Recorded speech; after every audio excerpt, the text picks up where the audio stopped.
बर' कछारी गावहायुङारि खुंथायनि 2023 आरो 24 मायथाइनि रां बावजादों जोङो गलाघाट जिल्लानि सुरुपथार सम जिल्लानि सिङाव थानाय मैधमपुर राज फोरबो थिलियाव जोङो गाहाय लांगोनाखौ लुफुंना होनायनि थांखि लानाय जादोंमोन।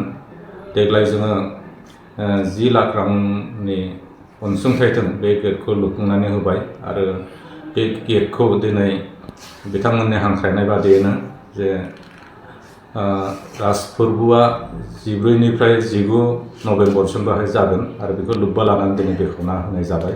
आं बेखौ बेखेवनो मोननानै गोजोननाय मोनदों।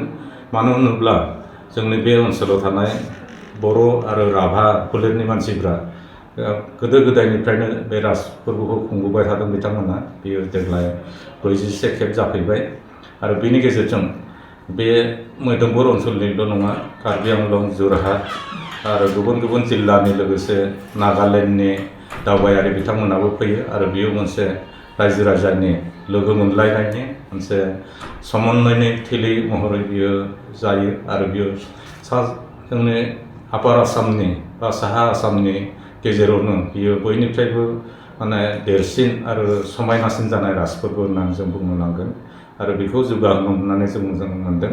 आरो बे राजथिलिखौ जोङो हागौमानिखौ बा मैधमपुर ओनसोलखौ जोङो मोनसे दावबायथिलि महरै महर होनायनि सिमां दङ।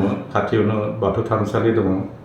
जों बेयावबो बर' कछारी गावहायुङारि खुंथायनिफ्राय अनसुंथाइ होनानै मन्दिर बेनि थानसालिखौ लुफुंनायनि हाबाखौ मावदों आरो जायगानि एमएलए मानगोनां बिस्वजित फुकन बिथांजों रायज्लायनायनि गेजेरावबो आरोबाव गोबां बेहाय खामानि मावनायनि जों हाबाफारि लादों।